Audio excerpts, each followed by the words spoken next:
नमस्कार, आरपी किचनमध्ये आपलं स्वागत आहे. तर मी आज 1 वाटी शाबूपासून वेगळी रेसिपी बनवणार आहे. उपास असो किंवा नसो, तुम्ही कधी पण खायला करू शकता. तर इथं मी रात्रीच 1 वाटी शाबू भिजत घातला होता. तर पाणी थोडंसं शाबूच्या वरी ठेवलेलं होतं आणि एकदम मौसद असा शाबू भिजलेला आहे. आणि ते 1 मिरची घेतलेली आहे आणि 2 बटाटे उकडून घेतलेले आहेत. तर ह्याचं वरचं साल काढून घ्यायचे.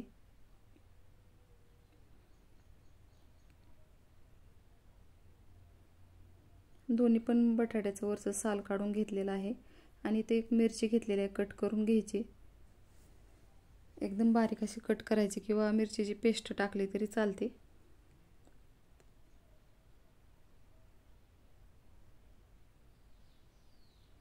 आता इथं बटाटा मी खिसून घेणार आहे आणि भिजलेल्या शाबूमध्ये टाकायचं आहे खिसून.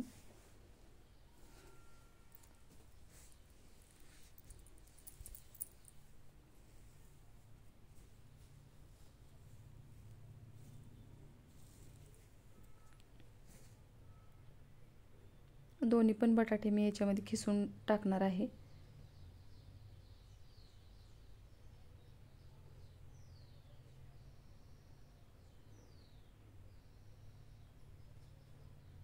आता इथं दोन्ही पण बटाटे खिसून झालेले आहेत. इथं अद्रक थोडीशी खिसून टाकायची याच्यामध्ये. अद्रकमुळे एकदम छान अशी चव लागते. आणि बारीक केलेली मिरची टाकायची याच्यामध्ये.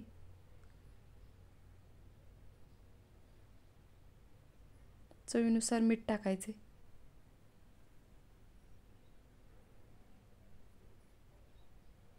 शेंगदाणा कूट टाकायचे 1 चमचाभर.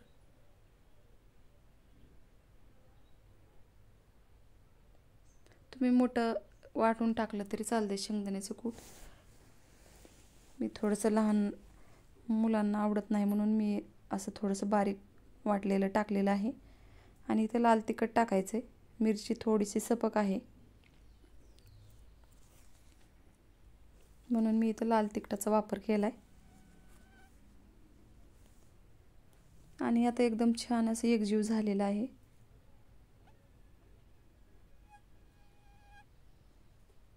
तर अशा पद्धतीने वड्यासारखा आकार द्यायचा आहे आणि मध्यभागी वेज पाडायचे.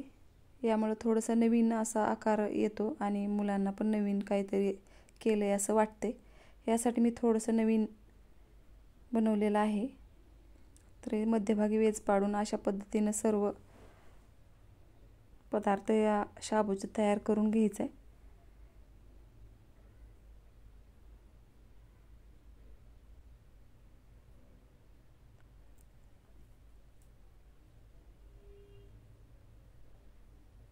अशाच पद्धतीने मी सर्व वडे तयार करून घेणार आहे, थोडेसे वेगळ्या पद्धतीचे.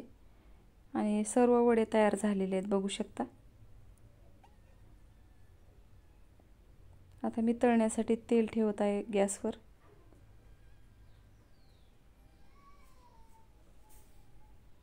गॅसवर कढई ठेवली आणि तेल टाकायचे याच्यामध्ये.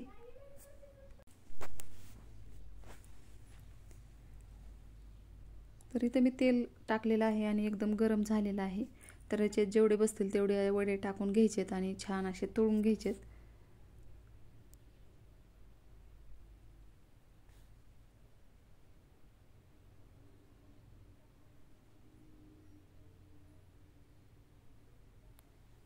आता इथं कढईमध्ये 3 वडे बसलेले आहेत.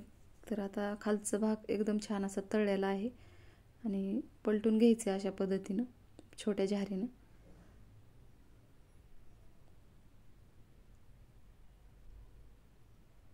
आता एकदम छान असे वडे तळत आलेले आहेत. मी काय झाऱ्यामध्ये काढून घेणार आहे. तर बघू शकता एकदम छान असा रंग आलेला आहे. आता अशाच पद्धतीने मी सर्व वडे तळून घेणार आहे.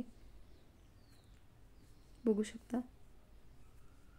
आता इथं सर्व वडे तळून झालेले आहेत. मिरची सोबत तळलेली आहे वड्यासोबतच.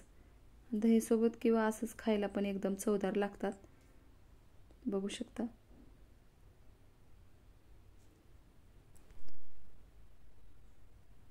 माझ्या चॅनलला सबस्क्राईब करा, लाईक करा, शेअर करा. व्हिडिओ बघितल्याबद्दल धन्यवाद.